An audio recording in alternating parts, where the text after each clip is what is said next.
ৰাতিপুৱাৰ ৰ'দটো যিমানে চোকাকে দিছে আৰু মোৰ মনটো তেনেকৈ বহুত গধুৰ হৈ পৰিছে, বহুত বেয়া লাগিছে। আজি 1.5 মাহ ধৰি মোৰ ঘৰতে আছিলে মোৰ ডাঙৰ বাৰ ল'ৰা, আমাৰ মা দেউতাৰে তুলি তালি ডাঙৰ দীঘল কৰা ল'ৰা। তাৰপিছত বহুত বছৰ ধৰি তেওঁ ঘৰৰ পৰা পলাই গ'ল, কি দুখত ওলালে আমি গম নাপাওঁ।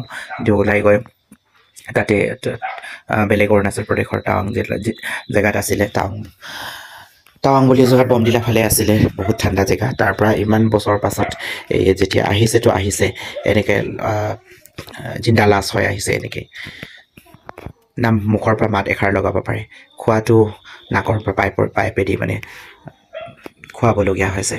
ইমানেই কষ্টত ভুগি আছে। তেওঁৰ কাৰণে মই বিশেষকৈ এই ভিডিঅ'টো বনাইছোঁ, যাতে আপোনালোকে যোনে চাই ভিডিঅ'টো শ্বেয়াৰ কৰিব আৰু তেওঁৰ কাৰণে প্ৰাৰ্থনা কৰি দিব আৰু সকলোৱে আশীৰ্বাদ কৰিব।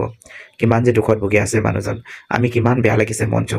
তেওঁ তাতে গুৱাহাটীৰ JNRC হস্পিটেলত আছিলে 6 মাইলৰ।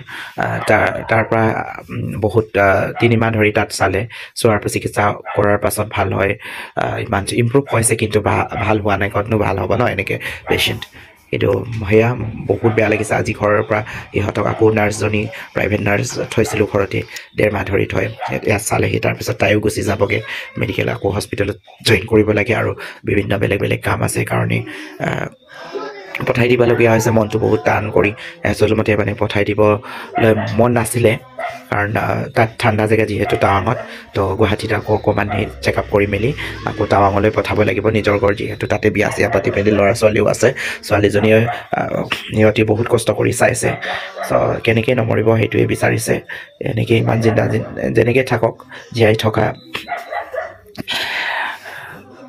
আমাৰ কাৰণেও যিমান দিন জীয়াই থাকিলে এনেকৈ থাকিলেও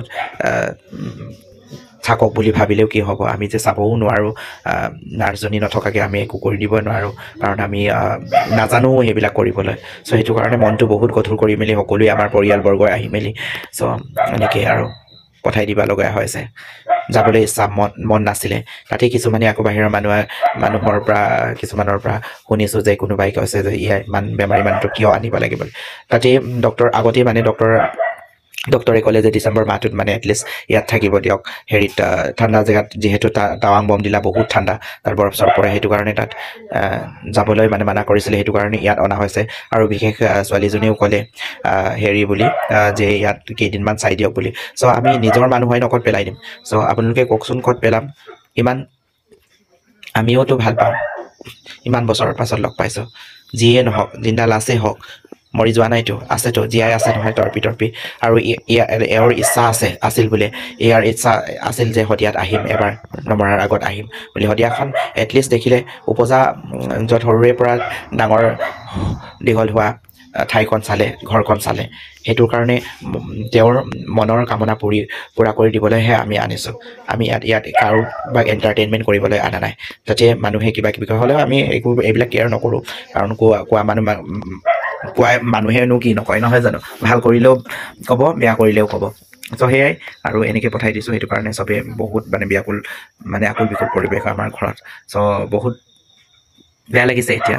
এয়াই চকু পানী ওলাইছোঁ, কান্দিছোঁ। আপোনালোকেও সকলোৱে যিয়ে নহওক এওঁৰ কাৰণে প্ৰাৰ্থনা কৰি দিব, যাতে এটলিষ্ট মাতষাৰ লগাব পাৰে, মাত লগাব পাৰে। হেৰি চব শুনি পায়, কিন্তু বুজি পায়, শুনি পায়। যাবলৈ ইচ্ছা নাছিলে, তথাপিও পঠাই দিবলগীয়া হৈছে। কি কৰোঁ, উপায় নাই। আমিতো উপায়বিহীন। আমি কিবা ভুল কৰিছোঁ নেকি? না, মই ভাবোঁ আমাৰ ফালৰ পৰা একো ভুল নাই।